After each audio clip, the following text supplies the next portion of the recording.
Welcome to IT Pro TV. I'm your host, Don. Coming at you live from San Francisco, California. You're watching IT Pro TV. Hello, and thank you for watching IT Pro TV, helping you level up with IT learning everywhere you go. I'm your host, Zach Memis, for this episode of CompTIA Linux Plus, installing CentOS Part 2. And with us again is, of course, the one and only Don Pizzette. Don, good to see you again. Thank you for joining us. Hey, I'm glad to be back. And I tried my hardest to get through the install in the first part, but it did not happen. So in this episode, we're going to pick back up where we left off. We've got to finish doing our partitioning scheme and kind of laying out our hard drive. And then we actually have to do the install, along with a couple of little house cleaning tips right there at the end to get our system all set up. So that's all coming up right here in this episode. Don, how do we go about configuring the partitions for CentOS? All right, well, that's kind of exactly where we left off in the installer in the last episode. So as you go through, you eventually reach the screen where it's asking you to configure your hard drive. And that's the screen that I'm on right now. If you're not seeing this screen, actually, here, let me flip that back to automatic. I'll just say done. So back here on our main setup screen is where we can go in to set up that disk layout. Now, I've got a warning on mine telling me that there's a misconfiguration. And that's because the security policy that I've chosen is requesting a separate partition for /var/log and /var/log/audit. They want separate partitions, and I haven't created those. So I'm going to go ahead and hit done on that. And I'm going to go back to installation destination, where we choose the hard drive. And instead of doing automatic layouts here, I'm going to go ahead and choose that I will configure the partitioning. Okay. Once we choose that, you can hit done. And instead of returning me to the other screen like we saw before, I'm now going to get the screen that lets me go in and actually configure the partitions for my system. Now, if I don't know what to do, well, then first off, I'm in the wrong spot. I should have just gone with automatic, right? But if I don't know what the default layout is, they actually give you the option right here to create the default layout automatically. All right. Now, if you click that, it's going to lay out your disk and configure a few basic options. Technically, if we want to do the install, we really only need one partition. We could format the entire hard drive out and set up one partition. And that is just where all of our data will go. It'll be represented by the root folder right here. So you'll see a /, and that's it, right? But typically, we're going to have a couple of extra partitions that are in place. If you have a system that has EFI BIOS in it, then you're going to need a boot partition. And so that's what we can see right here, /boot. And even on systems that have older BIOS, a lot of times they'll create a /boot anyway to put the Linux kernel in it. And that way it can be flagged as read-only, so you don't have to worry about the kernel getting corrupted while your system is running. And there's also a swap partition, which if your system runs out of physical memory, it can start to use the hard drive as memory. It's slower, but at least it has something. If you run out of memory and you don't have a swap, well, your system it'll usually freeze. You'll actually run into problems there and have to reboot. That's bad. So we can use a swap partition to protect from that. Now, swap partitions used to be really, really important, but now we have so much memory in our systems that typically they never get used, but it doesn't hurt to create one to be on the safe side. Now, here, I've got 4 gigs of RAM inside of this virtual machine, and so it's defaulting to creating a 4 gig swap partition as well. Now, a lot of people use the 1.5 times formula, where they say if I have 4 gigs of RAM, I need 6 gigs of swap. But that's up to you. Some people go less. It just depends on what your environment needs. This is the default right here. It's also set where I have my root folder / is only 50 gigs in size. But my partition is 500 gigs. So where'd all the rest of the storage go? Well, they broke out the /home folder. And that's where all the user's home directories are going to be. So all of my personal documents and things like that will be inside of /home. The reason they break it out is so that your users, as they start to fill up the hard drive, if they fill up the entire hard drive, the system will likely crash because it won't be able to create log files and temporary files and other things like that, and it's not a good place to be. So they move it off to a separate directory, and that way, even if the users fill up their entire folder, I said a separate directory, I mean a separate partition. If they fill up that entire partition, well, the system would still have its own set of storage space available, and so it wouldn't lock the system up or freeze. So it gives you a little bit of protection there, right? So this is the default layout that CentOS wants to do.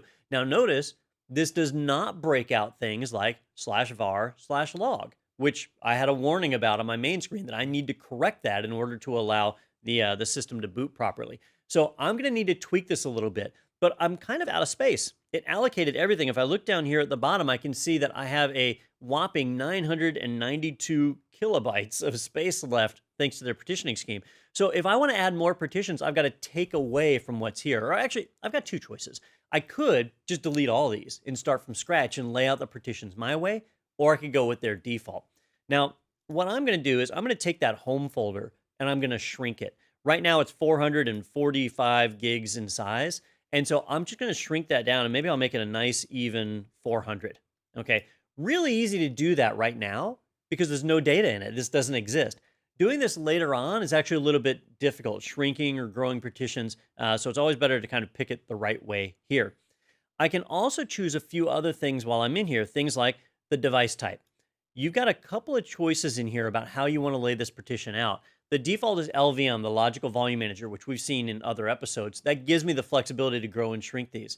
But if this is a laptop with one hard drive, the odds are I'm never going to benefit from LVM. So I might choose to just do a standard partition so that I don't have all the LVM complexity laid on top of that. It's up to me if I want to choose that or not. I'm going to go standard on this one since I don't necessarily have a need for anything greater. I can also choose to encrypt the disk at this point, which remember what I said in the last episode, super easy to encrypt right now, really difficult to encrypt it later on down the road. We can also choose our file system, and you'll see a number of different choices that are in here. The default for Red Hat Enterprise Linux and CentOS is XFS, and so that's typically what we're going to use, but we do have the Linux standard of ext4 that is in here. Notice that BTRFS is not in here, and I know that's a trendy, popular file system, but it has some problems, and it can actually lose data in a number of different scenarios. So the people at Red Hat made the decision to abandon BTRFS, which means CentOS had to make the same decision. If you're doing Ubuntu or Debian, you'll see they still support it. Maybe one day it'll be fixed and stable, but not stable enough for CentOS. All right. So I'm going to stick with XFS because I'm good with that. Be aware that these settings are on a per partition basis. So I still have like my boot partition, my root. See how my root here is still LVM. So I can change that to standard partition. I do have BTRFS actually on this one. So let me flip that to standard. I don't want to choose BTRFS even if it shows up in the menu list. And I'll stick with XFS for the file system. And my swap. Now, the swap doesn't actually have a file system, but you can still turn on LVM for it. The file system just says swap, and that's because it's going to be basically like raw memory storage. So I'll leave that be. But once I've got that set, now those partitions are in place. And looking at the bottom of the screen, I can see I've got 45 gigs of space available now, which gives me a lot more room to be able to add in more partitions. I want a separate partition for /var/log so that I can meet the needs of my security policy. So I'm going to choose to add a new partition. And for the mount point, I'm going to type /var/log, right? That's the folder that I need to be mounted. And then I can specify the desired capacity. How much log data do I want to store? I could throw all 45 gigs in there. That's kind of a lot. Log files aren't normally that big. So, really 10 gigs is probably more than what I need. So I'm just going to type in 10G and hit add mount point. All right.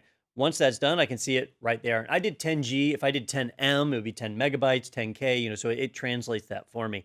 But basically, I've got that 10 gig partition right there for my logs. And I can continue on. Maybe you've got some special application and you want to have that in a separate folder. Optional software will install in the /opt folder usually. And so maybe I want to break that out. And you just continue doing exactly what I just did there. You hit the plus sign, you type in whatever you want that mount point to be. And in fact, if you drop the arrow down, you'll see a few popular ones. Well, I say a few, I'm only seeing a couple. Or you can just type in whatever you want. So I want /opt to be available, and I want it to have 20 gigs of storage. I'll add that. And so now that subdirectory will be its own partition and have its own storage that's available. Be careful with each of these. See how it's defaulting to LVM again? I wanted to go standard on these just because it was a single laptop. But if you want to manipulate the size on these later on, choosing LVM will actually kind of help you out down the road and make it easier to do that. You can grow and shrink partitions really easy with LVM. With standard partitions, it's a little more difficult. Another thing you might want to do as you set these up is to assign a label to them. Labels are really nice. If you unmount a partition, sometimes it's hard to remember where it was mounted to, so you can stick a label onto it to help remember. In this case, it's going to be mapping all of these for me, so I'm not going to really need to worry about it. But if you want to be like extra safe, you can type a label for each one. But at this point, I should meet all the needs of my security policy, so I'm going to go ahead and hit done. and it's going to give me a list of all the changes it's about to make. So destroy format. It's going to erase the SDA disk. So it's going to wipe it out. And then it's going to create all the various partitions that I just defined. And so when I choose accept changes, it's going to accept that and get that custom partitioning set up. Now I am still seeing a misconfiguration detected. So I'm going to click on that to see what the problem is. Oh, I did /var/log. I also need to do /var/log/audit, which I did not do. So let me go back into my installation. Whoop, not that. Into my installation destination. And I still have that custom partitioning chosen. So I'll move forward. And I need to add in, I do still have 15 gigs of space. So I lucked out that I left enough room. And I'm going to do /var/log/audit. And I'll just give it the remaining 15 gigs. And we'll add that mount point. All right. So /var/log and /var/log/audit both have their own directory or partition. And I'll go ahead and hit done. And we'll accept those changes. There we go. Now my little warning is gone. Everything's okay with the security policy. We're configured. And I'm ready to hit begin the installation. Now, at this point, the installation is going to start. But while it's running, it gives me the chance to start doing a little bit of pre-work. I can do things like setting my root password and creating a user account for myself. So I'm going to go ahead and click on that root password, and I'll type in what I want the password to be. Something super secure, which I've been flagged as choosing a weak password. It'll let you use a weak password. It just complains about it. If it complains, you have to click done twice in order to accept a weak password. Which ideally you should use a strong password and not a weak one, and that would solve the problem as well. But in my case, it's just a lab machine, so I'm going to stick with something a little weaker. Then I'm going to create my own user account. So I'll specify my username here. So it's kind of figuring that out for me. I'm going to make myself an administrator. And I do require a password. I'll punch in what I want my password to be, which is also a weak one, apparently. So I'll get that set and then click done on that. And at this point, I've now got the root user's password set up and my password are set up. So those are in place and the installation is going to run and finish. Now, depending on the packages you chose during the software selection screen, this could take a matter of seconds or it could take several minutes. And also depending on the speed of the install media. If you're on USB 2, this could take an hour. If this is USB 3, usually 5 to 10 minutes and the installation is going to churn through and complete. And when it's done, we'll have the option to reboot and then we'll be in a full installation of CentOS. What are some of the first things we should do in CentOS? So, once we get the install done, it's actually done a lot for us. Oh, actually, it might just finish. So, I'm going to go back over to this one real quick. I'm not going to skip your question, though, Zach. I'll get right back to it. Once it finishes the install, we just have this nice big button down here that says reboot. So we just need to click reboot and let it do its thing. But while it's rebooting, so let's talk about some of these housekeeping type of things that we need to do on a new install. There's a lot of stuff that you'll want to do right away. People want to start getting their software installed. They'll want to start tweaking settings and so on. But there's really just two things that are truly important to get done. One is if you didn't set a password, now's the chance to set a password. So you need to go ahead and get that done. The other thing is, assuming that everything else is ready to go, you need to do updates, right? The installation that I did showed that the version was CentOS 7 1810. So that means that it was released in October of 2018. That's 6 months ago. So I need to do updates because I know certain security patches and other things have come out since then. So that's really my number one task. I've already set a password, so I don't need to do that, but I do need to go in and push in my updates. So Don, can you set an automatic update? Can you do it automatically? Yeah, in fact, if you do a server install, it's manual, but I chose to do a desktop install. And so it's actually kind of set to check for updates automatically. It's not set to install updates automatically, but it is going to check and give me notifications. So I'm going to go in here and do this myself. Now, on the laptop, I can see that I need to accept a license, right? So I have that to go ahead and define. So I'm going to choose the license button there and just choose to accept that license agreement and hit done. And then the network, if I hadn't turned it on, here would be a chance for me to turn it on. Mine's already on. So down here underneath my head, I've got a button that says Finish Configuration. So I'll click that, and it's going to finish up. Now, I did notice while I was on that screen that I still had some black bars on the left and right. There we go. I can see some black bars over here. So it hasn't quite properly picked up my monitor, although it's closer, right? It's certainly getting there, but it is still black bar. So I'm going to have a little bit of maintenance to do there. I'm going to go ahead and log in as myself. that punched in. And I want to do updates. And actually, the updates themselves might actually fix my monitor bar, the black bars on the side and get things set up properly. If not, I can go in and adjust my monitor settings. All right. Now, at this point, we've actually completed the CentOS install. What I'm seeing now is actually the GNOME desktop install, where it asks you, again, some of the same questions we've already seen, but that's because this is GNOME, not CentOS. So it's asking what language I want to speak. I'll stick with English. It's asking for my locale and typing keyboard preferences. I'll stick with English. And then my privacy settings. Do I want to turn on location services and so on? I'll leave it on. I don't have a GPS in this thing, so it's not going to matter all that much. We could connect to online accounts. I don't want to do that, so I'll hit skip. And now I can start using CentOS. I'll close that getting started screen. And now I'm looking at a fully installed CentOS. Okay. Now I know I've got some problems like the monitor side. That's one of my many problems. But in this case, I think doing a system update may actually fix this for me. So I'm going to do a round of system updates. Easiest way to do that is doing it from the terminal. Now it's going to automatically do it, or at least check for updates in a moment. And there's a GUI utility that it uses to do that. But for the exam, we need to be familiar with the terminal command. So I'm just going to right click on the desktop and choose open terminal. And in the terminal, I'm going to type sudo yum update. All right, sudo, because you need to be an administrator to run the command. And then yum, which is the Yellow Dog update manager, right? Our package manager, and then update. I just want to perform some updates. So that's going to run. I'll need to type in my password. And it's going to reach out and look for some updates. I fully expect it to find a ton of updates. Actually, this is something that's not uncommon. So I'm getting an error. It's telling me another app is currently holding the yum lock. All right. Remember how I mentioned there's a graphical utility that automatically checks for updates? It must be doing a check right now. And because it's doing the check, Yum can't do its check at the same time. So we've got a conflict.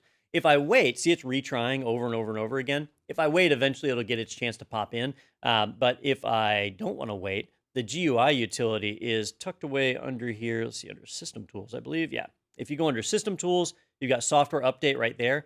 And that's likely what's running in the background. And sure enough, when I launched it, I don't know if you noticed that blue bar was already halfway across the screen. And that's because it's already found all of these updates. I mean, just look at that giant list.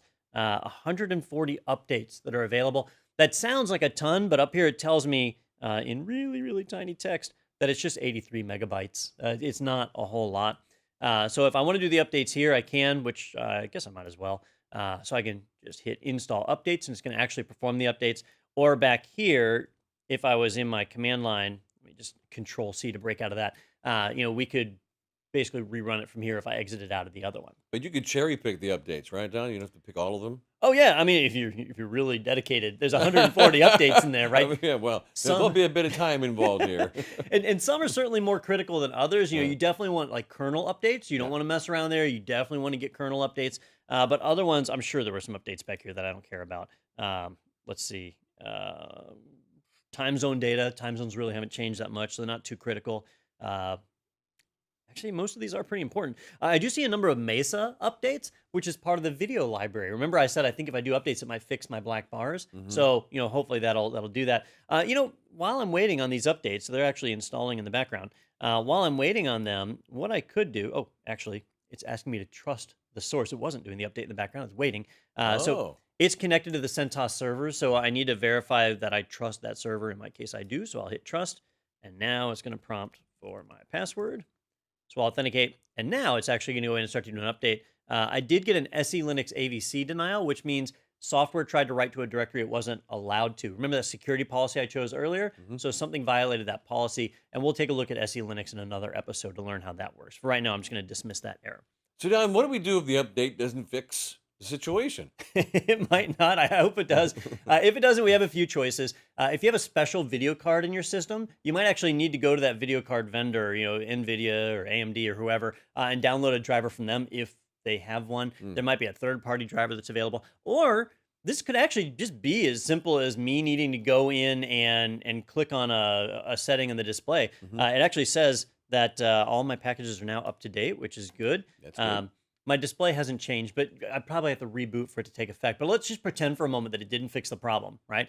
Well, what I can do is I can go into my settings. Up at the top right, if I hit the power button, which it's not actually the power button. It just brings down the system menu. You'll see the actual power button right there. But I want to go to settings. And inside of settings, I can come in here and find my display settings. They'll be tagged under devices. And right here, I can see my resolution. So my resolution right now is set at a 16 by 10 resolution, which is why I've got those black bars. My monitor is actually a 16 by 9. So it's detecting my monitor wrong. And if I click on that, I'll see some other options that are in here. And do I see anything that's 16 by 9? Oh, right there. There we go. I'll choose a 16 by 9 resolution and apply that. And once I do that, there we go. It's magical. Now it fills it up. It's not perfect. Like I didn't see 1920 by 1080 as an option, which my monitor is actually a 1080p monitor. So that's the native resolution be 1920 by 1080. It's not on the list. That's an indicator that I need a new video card driver. I just installed the updates. Those drivers or modules that tack onto the kernel, they typically load at boot time, so it's probably not loaded. A reboot will likely solve that one. But assuming that I don't even do that, right now I got a pretty good system. Fills up my screen. I'm in here. I've done all my updates. Now I'm ready to jump in and start using CentOS. Fantastic. Installing CentOS Part 2. Hopefully you saw Part 1. I bet you did. And before we move on, anything else you'd like to say, Don? I always like to go back and verify a few things, like verify that the partition layout is the way that you set it up. Everything should be mounted and laid out, so you can check that out. Verify permissions, change your password if you need to. These are all optional tasks, but it's a good idea. The installer does a lot for you, but it's always nice to double check just to be absolutely sure before you move on. Right now, I don't have any data on this system. So if something's wrong, I can just format and reinstall. It's no big deal. But if I use this for a month and then I spot something that's wrong, now I've got to back up data, format it, reinstall, restore the data. It's a big hassle. So now's the time to go through and verify before you start dumping all your personal data on there. Very well done, Don. Thank you very much. CompTIA Linux Plus continues on. Make sure you see all the episodes of CompTIA Linux Plus. I'm sure you will. And by the way, there's supplementary information in our course library that's there to do one thing, help you be even more successful. So check that out as well. And tell everybody you know about IT Pro TV. IT Pro TV is binge-worthy. Thanks for watching. I'm Zach Memis. And I'm Don Pizzette. We will see you again soon.